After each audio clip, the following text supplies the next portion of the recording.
மாணவனாயிருந்தபோழே பேச்சாளர், இப்பள்ளியின் முன்னாள் மாணவன், தற்பொழுது வழக்கறிஞராக சேவை செய்து வரும் திரு மிஸ்டர் கணேசன் அவர்களை மேடைக்கு அன்போடு அழைக்கிறோம். ஹலோ, வணக்கம் சொல்லவே 2 நிமிஷம் ஆகும். கதிர் வெடித்து பிளம்புல கடல் குதித்து சூடாற்ற முதுமகி நிலப்பரப்பில் முதல் பிறப்பு தோன்றிவிட நதி வருமுன் மணல் தருமுன் பனி மதுரை பெழுவழியில் பாண்டியர் கை பார்த்தவளோ உம்மை நான் வணங்குவது எம்மை நீ வாழ்த்துவது மண்ணை மகற்கிடைய அழகு இல்லை என்பதனால் தென்னறிஞர் பெருமக்களின் மூத்த தமிழர் பாரத் மாதா பள்ளியினை வாழ்க வாழ்க வளர்க வளர்க என்று இருகரம் கூப்பிட்டு வணங்குவதில் பெரும் மகிழ்ச்சி அடைகிறேன். 2 நிமிடம் விட்டீங்க. ஒரு சில தகவல்களை மட்டுமே பகிர்ந்து விட்டு செல்கிறேன். என் பெயர் கணேசன். தற்போது வழக்கறிஞராக பணியாற்றி வருகிறேன். ரெப்கோ வங்கியினுடைய பேரவை பிரதிநிதியாக இருக்கின்றேன். ஒரு 7 ஃபைனான்ஸ் கம்பெனியோட லீகல் அட்வைசராக இருக்கேன். தமிழ் கவர்மெண்ட் ஆஃப் இந்தியா கீழே Repco home finance and Repco பேங்கோட சிஎஸ்ஆர் நிதியில் நீலகிரி மாவட்டத்தில் மட்டும் குறைந்தது இந்த 3 வருடங்களில் ஒரு 6 கோடி ரூபாய் மதிப்புள்ள அரசு பள்ளிகளை தத்தெடுத்து அதற்கு கழிவறை, சமுதாய கூடம் மற்றும் மேடை இதெல்லாம் கட்டி கொடுத்துட்டு இருக்கோம். நம்ம ஊர் நம்ம பள்ளி திட்டத்தில் செயல்பட்டு இருக்கோம். நிலாக்கோட்டை ஊராட்சி மற்றும் சேரங்கூட பயிற்சியத்துக்கு நமக்கு நாமே திட்டத்திற்கு 2.5 கோடி ரூபாய் நிதி மதிப்பீட்டில் சிஎஸ்ஆர் நிதியில் பல்வேறு பணிகளை செய்து வருகிறேன். இதற்கு எல்லாமே காரணம், நான் இப்போ தற்போது கொஞ்சம் ஒரு கவிதை பேசினது 9ஆம் வகுப்பு படிக்கும் போது இந்த பள்ளியில் இதே மேடையில் முதல் மேடையில் பேசின அந்த கவிதை இன்றைக்கு இந்த அளவுக்கு வருவதற்கு காரணம் இந்த பள்ளி தான்.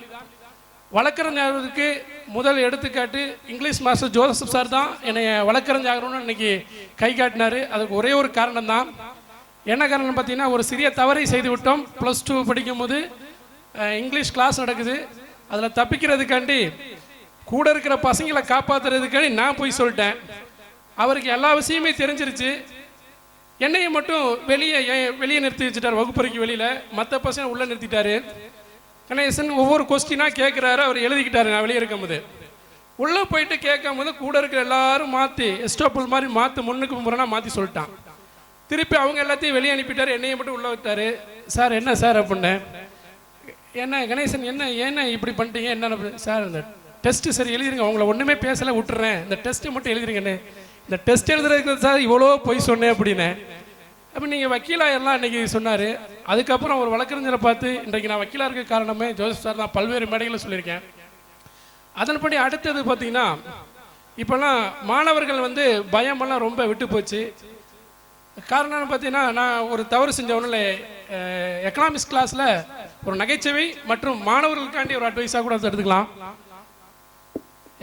எக்கனாமிக்ஸில் ஜோசப் சாரும் வந்திருக்காரு, ஜோய் சார் வந்திருக்காரு. கணேசன் இந்த கொஸ்டின் கண்டிப்பாக வரும், இந்த கொஸ்டின் கண்டிப்பாக வரும், நீ எப்படி இதை எழுதணுன்னாரு. பார்த்தேன் முடியல.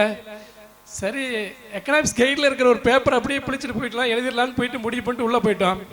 ஃபஸ்ட்டு ஒரு முன்னாடி பெஞ்சில் உட்காந்துருந்தாங்க. அப்புறம் மாறி உட்காந்துட்டேன். நான் வச்சிருந்த அந்த பேப்பர் அப்படி அங்கே விழுந்துருச்சு. இடம் மாறி உட்காந்துட்டேன்.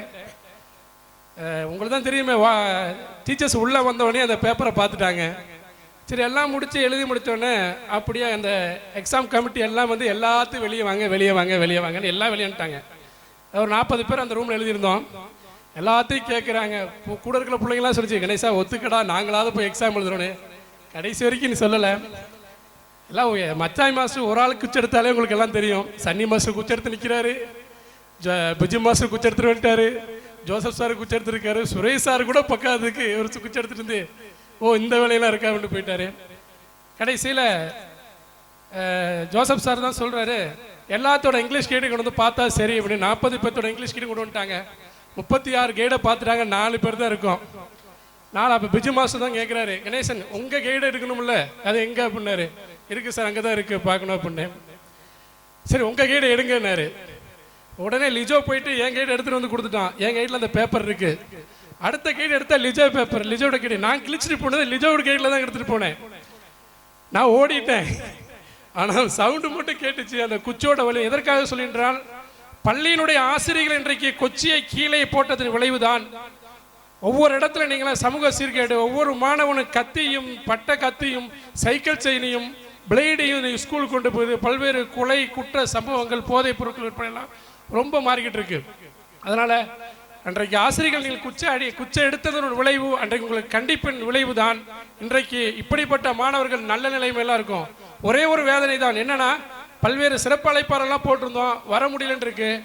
நான் இன்னைக்கு இந்த மேடையில் ஒரு உறுதியளிக்கிறேன், இனி ஒரு 10 வருட காலத்தில் நீங்கள் தமிழ்நாடு அரசியலையோ அல்லது கவர்மெண்ட் ஆஃப் இந்தியா அல்லது கவர்மெண்ட் ஆஃப் தமிழ்நாடு இந்த வண்டியில் ஒரு சிறப்பு அழைப்பாளர் இந்த பள்ளிக்கு நான் வரணும்னு ஆசைப்படுறேன். வாழ்த்துக்கள், நன்றி, வணக்கம்.